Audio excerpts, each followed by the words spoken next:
Spooky stories in Hindi लेकर आया एक ऐसी भूतिया कहानी जो एक गांव पर आधारित है। चलिए अब शुरू करते हैं। यह कहानी एक ऐसे मुसाफिर की है जिसे नई नई जगह पर घूमने का बहुत शौक था। इस व्यक्ति का नाम अमर है, जो कि भारत के छत्तीसगढ़ का रहने वाला था और पेशे से यह एक इंजीनियर था। अमर 2010 में दिसंबर के महीने में हिमालय के पहाड़ियों में घूमने के लिए आया था, जो कि नेपाल और भूटान सीमा की तरफ है। वहां वह एक गांव चैन सिंग में रुका और अपने सफर का आनंद लेने लगा। वह दिन भर वहां के लोकल लोगों के साथ पहाड़ियों में घूमता और रात में उस गांव के घर में रुकता जहां वह रहता था। रात में गांव में पूरी तरह से बिजली ना होने की वजह से गांव के लोग रात में घरों में ही रहते हैं। अमर रोज हिमालय की पहाड़ियों में दूर दूर तक जाता और सभी नज़ारे का आनंद लेकर शाम होने से पहले वापस आ जाता। पर एक दिन थोड़ी बर्फबारी की वजह से अमर शाम को वापस उस घर में आने में लेट हो गया तथा उसने गांव के बाहर बने हुए एक घर के नीचे खड़ा हो गया ताकि वह बर्फबारी से बच सके। वह घर के बाहर सीढ़ियों पर खड़ा था। तभी एक सुंदर लड़की बाहर आई और अमर को देखकर पूछा कि वह कौन है और वहां पर उसके घर के बाहर क्यों खड़ा है। अमर उस लड़की की सुंदरता को देखकर स्तब्ध और हैरान रह गया। उसने अपनी लड़खड़ाती हुई आवाज में बोला कि बर्फबारी की वजह से वह थोड़ी देर के लिए यहाँ पर रुका है। यह सुनकर वह लड़की घर में चली गई और दरवाजे को बंद कर दिया। तभी कुछ देर के बाद एक बूढ़ी स्त्री बाहर आई और अमर को घर के अंदर आने को कहा। पहले तो अमर ने अंदर जाने से मना किया, पर उसके बाद वह ठंड और बहुत ज्यादा हो रही बर्फबारी को देखकर घर के अंदर जाने के लिए तैयार हो गया। जब अमर ने घर में कदम बढ़ाया तो उसने देखा कि एक वह सुंदर लड़की अंदर आग जलाकर उसके पास बैठी थी। वह भी आग के पास जाकर बैठ गया। तभी उस सुंदर लड़की ने अमर की तरफ देखा और मुस्कुराने लगी। अमर भी लड़की को देखकर मुस्कुरा दिया। तभी वह बूढ़ी औरत कुछ खाने का सामान लेकर आई और आग के पास रख दिया और अमर को खाने के लिए दिया। अमर ने उसे चाव से खाया। तभी उस लड़की ने अमर से पूछा कि तुम इस गांव के नहीं हो, तुम कहाँ से आए हो और यहाँ क्यों आए हो। अमर ने कहा कि मैं छत्तीसगढ़ से यहाँ घूमने आया हूँ और कुछ दिन के बाद मैं यहाँ से वापस अपने घर चला जाऊंगा। तभी बर्फबारी रुक गई और अमर खड़ा हुआ और घर से बाहर झांककर देखा और लड़की से बोला, बर्फबारी रुक गई है, मुझे अब चलना चाहिए। परंतु तभी उस लड़की ने अमर को न जाने के लिए बोला। पहले तो अमर ने भी सोचा कि उसी घर में रात भर रुक जाए और सुबह जाए, क्योंकि वह उस सुंदर लड़की के साथ समय बिताना चाहता था। पर फिर उसने अपने मन को बदलकर वह बाहर निकला। अमर बाहर आकर देखता है कि पूरी तरह से बाहर अंधेरा है।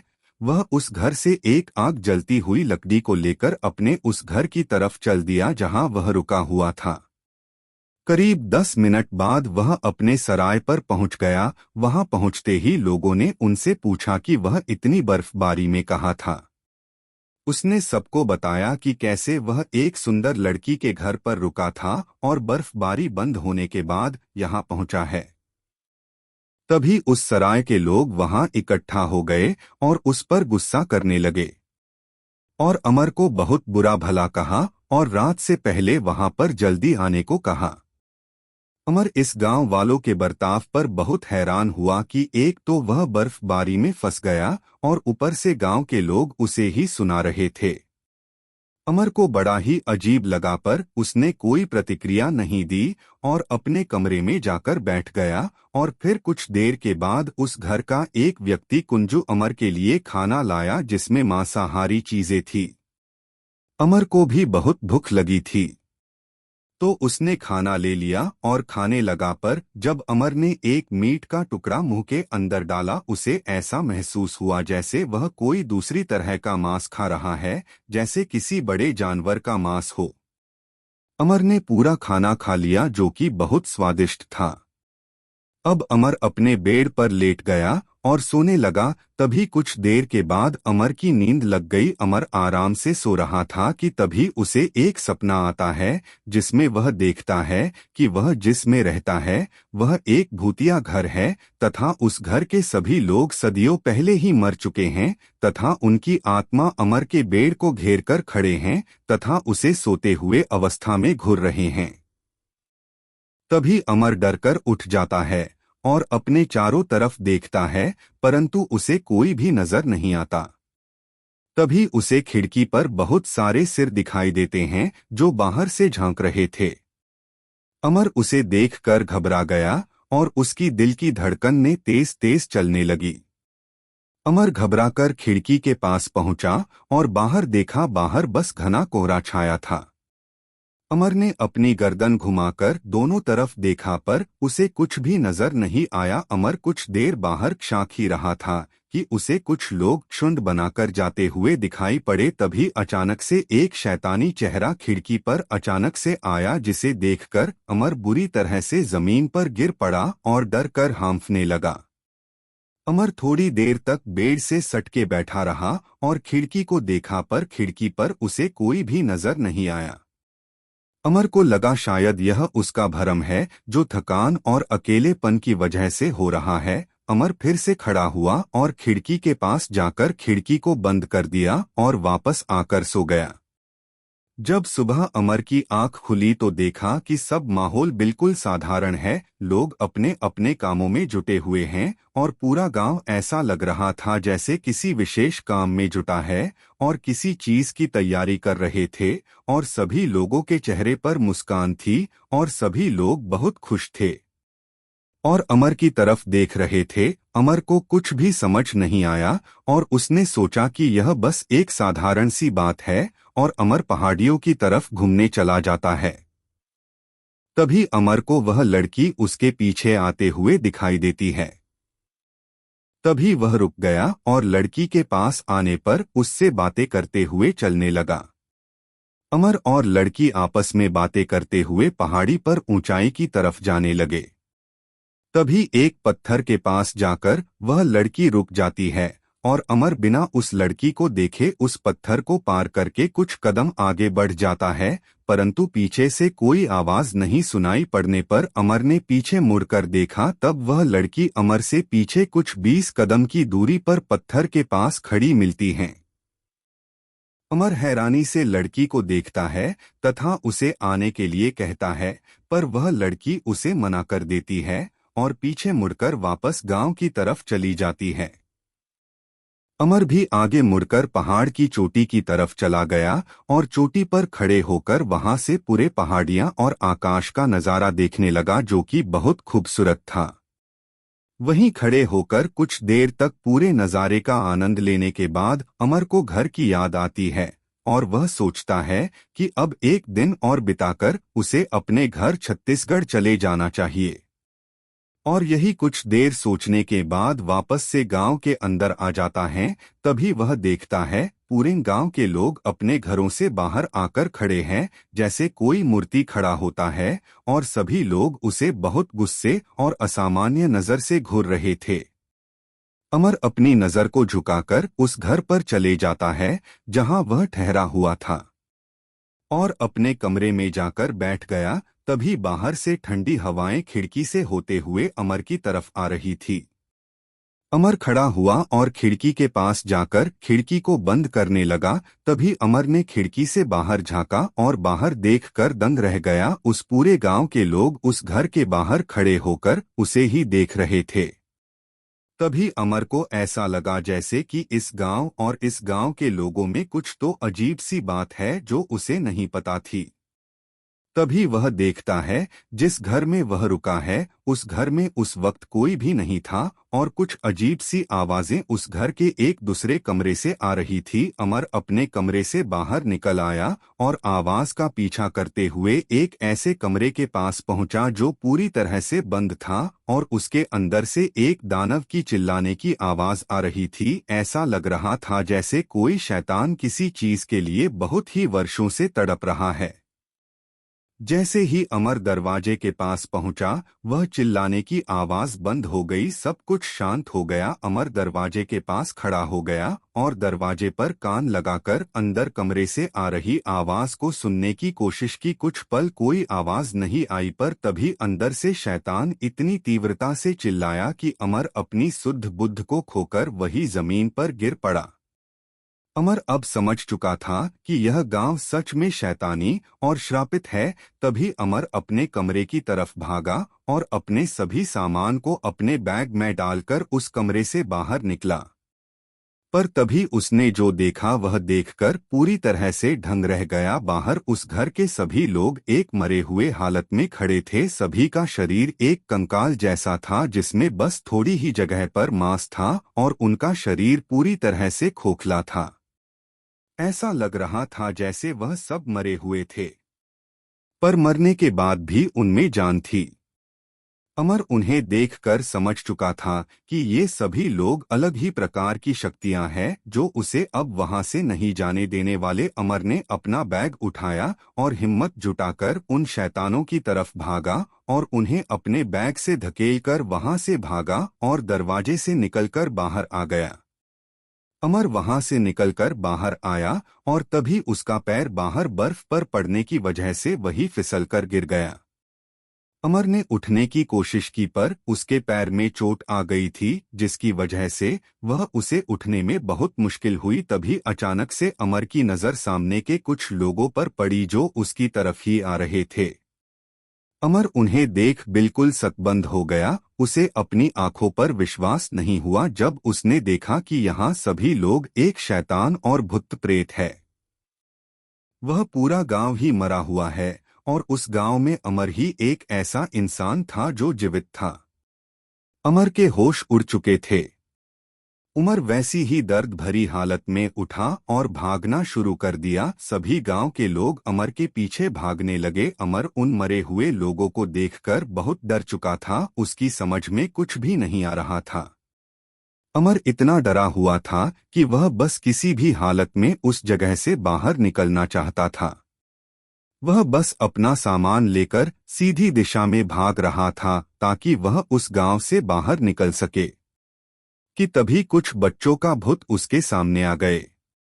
अमर की उन्हें देखते ही हालत खराब हो गई, क्योंकि उन बच्चों में कुछ के सिर नहीं थे और उन सबका शरीर पूरी तरह से सड़ा हुआ था। तभी एक सिर कटे बच्चे ने अमर का नाम लेकर कहा, तुम कहाँ जा रहे हो अमर, हमें छोड़कर मत जाओ। अमर ने यह सुनकर एक ठंडी सांस भरी और दाईं तरफ दौड़कर भागा। पर जब अमर ने पीछे मुड़कर देखा तो उसने देखा कि लगभग 100 से ज्यादा प्रेत जैसे लोग उसके पीछे भाग रहे हैं, जिसमें कई लोगों के पास उनका सिर नहीं है और कुछ लोग के पास सिर्फ सड़ा हुआ आधा शरीर है, जिसमें उनकी कंकाल और हड्डियां साफ साफ दिखाई दे रही हैं। अमर जिस भी घर के आगे से गुजरता वहां पहले से पिशाच जैसे लोग खड़े हुए थे और अमर को घेरने की कोशिश करते, पर अमर अपनी जान बचाने के लिए सबसे बचकर भाग रहा था। मौत अमर के सिर पर नाच रही थी और उस गांव में सभी लोग ही उसकी मौत थी। तभी एक भयानक शैतान ने अमर के कंधे पर हाथ रखा। हाथ पड़ते ही अमर का शरीर सुन पड़ गया। अमर का शरीर अचानक से पूरी तरह से हल्का हो गया। अमर को ऐसा महसूस हुआ जैसे उसकी आत्मा ही शरीर से बाहर आ गई। अमर ने पीछे मुड़कर देखा, एक बड़ा सा शैतान जो लगभग 8 फुट का था, उसके सिर पर 2 सींग थे। उसका चेहरे पर छोटे छोटे गड्ढे थे जिसमें से खून बह रहा था। उसकी आंखों की पुतलियां पूरी तरह से काली थी और उसका शरीर का मांस कई जगह से फटा हुआ था। अमर अब उसे बेसुध होकर कुछ पल देखता रहा। तभी आसपास उस गांव के सभी लोगों ने एक घेरा बना लिया। अमर ने उन सभी की तरफ देखा जो अजीब सी आवाजें निकालकर चिल्ला रहे थे। अमर अब पूरी तरह से जान चुका था कि वह नरक के किसी गांव में फंस गया है, जहां पूरा गांव ही बुरी आत्माओं से भरा हुआ है। अब उसे किसी भी तरह से वहां से निकलना है। तभी अमर ने अपना हाथ उठाया और अपने बैग को उस शैतान के हाथ पर जोर से मारा और भागकर एक आग जलती हुई मशाल को सामने के घर से उठा लिया और सबको आग से जलाते हुए भागने लगा। पर पैर पर लगी चोट की वजह से वह तेज नहीं दौड़ पा रहा था। तभी वह एक बर्फ सेड की पेड़ के पीछे जाकर घुस गया और घबराहट में वही घुसकर बैठ गया। तभी उस गांव के सभी भूत प्रेत पिशाच वहां आए और उसे ढूंढने के लिए उस जगह से आगे चले गए। तभी वह लड़की अमर के सामने प्रकट हुई। अमर उसे देखकर घबरा गया और बोला, मुझे जाने दो, मैं वापस इस गांव में कभी नहीं आऊंगा। तभी वह लड़की अमर के पास बैठी और बोली, तुम इस गांव से भाग जाओ, यहाँ सभी लोग शैतान के लोग हैं। तुम जिस घर में रुके थे शैतान उसी घर में रहता है, पर अभी वह बहुत कमजोर है, उसे तुम्हारी आत्मा चाहिए, तुम्हारी आत्मा को लेकर वह शक्तिशाली हो जाएगा। उसे जीने के लिए इंसानी खून चाहिए, भाग जाओ यहाँ से, इस गांव से दूर चले जाओ, वरना वो तुम्हारी आत्मा को लेकर तुम्हें भी प्रेत बना देगा। जैसे ही तुम इस गांव से बाहर निकल जाओगे वह शैतान तुम्हारा कुछ नहीं बिगाड़ पाएगा। यहाँ से निकलकर तुम यहाँ से कुछ मील दूर एक बौद्ध मंदिर है, वहां चले जाना। यह बोलकर वह लड़की गायब हो गई। अमर ने अब अपना मन बना लिया था कि उसे अब इस गांव से बाहर निकलना है। वह उन प्रेतों से छुपता हुआ धीरे धीरे अपने पैर के दर्द को सहते हुए आगे बढ़ रहा था। तभी उसके कंधे में बहुत तेजी से दर्द शुरू हो गया। उसने अपने कपड़े को हटाकर देखा, उसे कंधे पर एक काला बड़ा सा घाव नजर आया जिसमें से हल्की हल्की खून भी निकल रही थी। जिस जगह पर शैतान ने छुआ था, शैतान के घुने भर से ही अमर का कंधा थोड़ा सड़ गया था। तभी अमर एक ढलान से फिसल गया और नीचे की तरफ गिरता चला गया। फिसलने की वजह से अमर के शरीर पर काफी चोटें लग गई और अमर बुरी तरह से घायल हो गया। तभी उसे अपनी तरफ तीर से कुछ लोग आते दिखे। अमर फिर से खड़ा हुआ और भागने लगा। जिस जगह पर अमर मौजूद था वहां से गांव की खत्म होने और शुरू होने की सीमा बस 50 मीटर ही थी। अमर अपनी पूरी जान लगाकर भागा और सीमा तक पहुंच गया, पर सीमा पार करने से पहले ही उसे एक चुड़ैल ने पकड़ लिया और अपनी नाखून को अमर के पेट में चुभा दिया। अमर बहुत तेज चीखा और जमीन पर लेट गया। अमर दर्द से कराह रहा था और सभी भूत प्रेत उसे देखकर नाच रहे थे और अजीब अजीब आवाजें निकालकर चिल्ला रहे थे। तभी अमर को कुछ पहाड़ी ढोल और सहनाई की आवाजें सुनाई पड़ी जो गांव के अंदर से आ रही थी, जिससे सुनकर सभी भूत प्रेत, चुड़ैल और पिशाच नाचने लगे। तभी उस चुड़ैल ने अमर का हाथ पकड़कर घसीटने की कोशिश की। अमर ने अपना दूसरा हाथ से एक बड़े से पत्थर को लिया और उस चुड़ैल के हाथ पर मारा। हाथ पर पत्थर लगते ही चुड़ैल नीचे झुकी। तभी अमर ने दूसरी बार उसके मुंह पर जोरदार पत्थर मारा। पत्थर के प्रहार से उस चुड़ैल का मुंह टूट गया। तभी अमर ने अपना बैग उठाया और जोर से भागा। सभी भूत प्रेत भी उसके पीछे भागे, पर अमर अपनी हिम्मत बांधकर इतनी तेज भागा था कि वह सीमा कब पार गया अमर को बिल्कुल भी पता नहीं था। अमर जब गांव की सीमा से बाहर पूरी तरह से जब बाहर आया तब उसने एक बार पीछे पलटकर देखा और रुक गया। वो सभी भूत प्रेत, पिशाच और चुड़ैल एक एक पत्थर के पास आकर खड़े थे और वहां पर खड़े होकर बुरी तरह से रो रहे थे, जैसे कोई बेशकीमती चीज उन लोगों के हाथ से निकल गई हो। तभी वह पूरा गांव वहां पत्थर के पास इकट्ठा हो गया और अमर को देखकर जोर जोर से भयानक और डरावनी आवाजें निकालने लगे। तभी पीछे से वह शैतान आगे आया जो उस घर में था, जिसके बारे में लड़की ने बताया था। उस शैतान को देखकर सभी लोग झुक गए और ढोल बाजे का बजना बंद हो गया। वह शैतान एक खूंखार राक्षस जैसा था जिसके सिर पर बारहसिंगा जैसे सींग थे। उसकी आंखें बेताल की तरह लाल थी और उसका कद तकरीबन 8 फुट से ज्यादा था और उसके बड़े बड़े दांत जो मुंह से बाहर आ रहे थे और उसका शरीर काले रंग का था जिसमें से खून की धाराएं निकल रही थी। वह अमर को सीमा से बाहर निकला देख बुरी तरह से चिल्लाने लगा। उसे देखकर उसके अगल बगल के भूत, पिशाच, प्रेत और चुड़ैल पिशाचनी सब डर रहे थे। तभी अमर की नजर उस लड़की पर पड़ती है जो उसे सीमा से बाहर देखकर खुश थी। अमर के शरीर में अब बहुत दर्द हो रहा था, उसके कंधे का घाव गहरा हो रहा था और पैर से भी नहीं चल पा रहा था। फिर भी किसी तरह वह कुछ घंटों के बाद एक दूसरे गांव में पहुंचा और वहां जाकर बेहोश हो गया। जब अमर की आंख खुली तो वह एक बौद्ध मठ में था तथा उसके पूरे शरीर पर औषधि और लेप लगी हुई थी। उसने उठने की कोशिश की पर उसे एक बौद्ध साधु ने रोक दिया और आराम करने को कहा। अमर उस बौद्ध मठ में कुछ दिन रहे। तभी एक दिन एक बौद्ध भिक्षु ने अमर से पूछा कि तुम्हारी यह हालत कैसे हुई। अमर ने उस साधु को सारा व्याख्या बताया पर अमर हैरान तब हुआ जब सभी बौद्ध भिक्षु ने उन्हें यह बताया कि वह जिस गांव में गया था वैसा गांव इस पूरे हिमालय में नहीं है। पूरी तरह से ठीक होने के बाद अमर वापस अपने घर छत्तीसगढ़ आ गया पर अभी भी अमर को कभी कभी उस गांव के सपने आते हैं जिससे देखकर अमर की रूह कांप जाती है। आज की स्टोरी यही समाप्त होती है। इस प्रकार की भूतिया स्टोरियां इस चैनल पर आती रहेगी।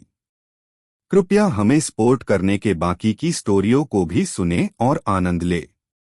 और अगर आपके साथ भी कोई ऐसी घटना हुई है तो हमें जरूर भेजें, हम उसे जरूर पब्लिश करेंगे। धन्यवाद।